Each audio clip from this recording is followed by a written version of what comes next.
Will Smith recently shared his quarantine body, something that has happened as a result of his lifestyle changing and because of the pandemic.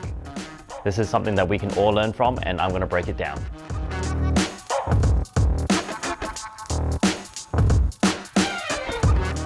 So like I said, for those of you who haven't seen, Will Smith came out with his quarantine body as a result of eating too much and not training as much. This is the actual body that he said took him through to his quarantine pandemic lifestyle. And that he's been eating too much, and he probably needs to avoid those midnight muffins. So what does this actually mean to us? It means that everyone has changed throughout the whole lifestyle. It doesn't matter too much about your present, but we can also learn from our past. We all know that Will Smith is someone who has a lot of charisma, and he also was a very athletic person. Seeing movies from Ali to even I Am Legend, we've seen this guy can get absolutely ripped and also in shape. But you could call it a fall from grace, but we're all allowed to have phases like this. Now, for any other reason, there could be other stuff that's been going on in Will Smith's life, but we all have that too as well. As an exercise professional, I too will also go through phases like this. And it's about time that all of us start talking about this, exactly like Will has himself. Now, I'm not sure about you guys out there, but personally, I thought this was something that really spoke out to me. Because if someone like Will can open up and share his experience and even his progress right now, or lack of progress, it tends to also people like myself who are professionals in the field to start opening up as well. Now, for those of you who are following on Instagram, about 12 weeks ago, I wanted to do a 12-week change from my body comp. I was a little bit heavier than usual, unathletic, and also not training very consistently. Now, you probably haven't heard much about it since then. That's because I actually didn't do too well. 6 weeks in, I lost 6 kilos, and I thought that was amazing.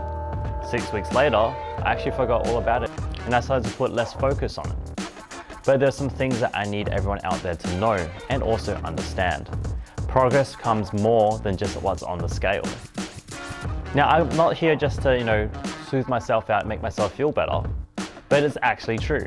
There are more ways to progress than just starving yourself, getting better looks, and also just the number on the scales. Some of us need to go into stage 1, and that's tracking habits.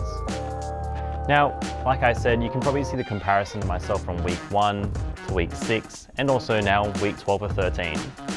The progress doesn't look like much. Being very honest, I'm not very happy with what it looks like. But I was more consistent in my training because I wanted to still do this. And this is where stage 2 is going to come on. But let's go back to stage 1. So when I was doing this 12-week challenge or a body recomp to get myself going again, I first had to look at my mindset. I knew I needed to exercise more, and I knew I needed to eat better. I tried doing both things at once.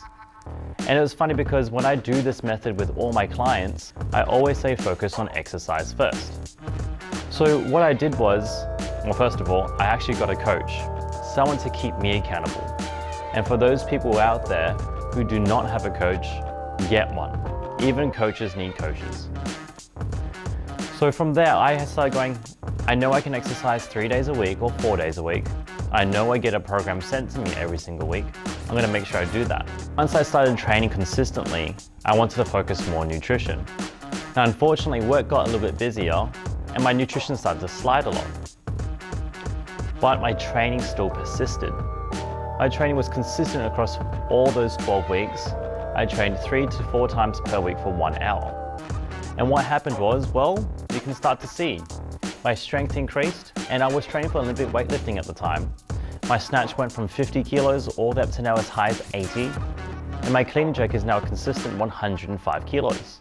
These were things that I could not do, and it wouldn't have happened unless I had consistency. Now, going back to Will and what he was saying as well, and one of his lines was, no more midnight muffins. This also applies for me now. Because I've developed that habit of exercising 3 to 4 times per week for the last 12 weeks, it's no longer a focus for me. It's something I know I can do automatically because now it's something that's part of my lifestyle. The next phase for myself is to focus on nutrition. This is something like eating less when I'm going out, being more aware about the nutrients I'm eating, including calories, and also being aware of how much alcohol, soft drink, or desserts I'm having as compared to what I should be having. Another big factor for me is I am a little bit more towards the time poor side. So I shouldn't be afraid to cook in bulk or even buy foods that line up with my values. These are things that I would highly recommend for people out there as well. Start looking for solutions as opposed to what is the problem. Focusing on the problem can help you, but it's about looking at what you actually need to do to solve that problem. This goes into stage 2 when I start talking to a lot of my people and going, control the controllable. No point looking about how old you are or how long you haven't exercised, when you can start focusing on how long you're going to start exercising and also what you can get out of your age right now. So I highly encourage everyone to do this. Now I'm gonna leave it there for you guys. I'm actually gonna say right now, follow me on my Instagram. I'm gonna focus in my next 12 weeks around nutrition, because now I've got my weightlifting comp coming up soon, and you can also follow me on Instagram if you wanna see my progress. But I really wanna focus on me now so I can help all of Momentum. Thank you guys, thanks for watching. Peace.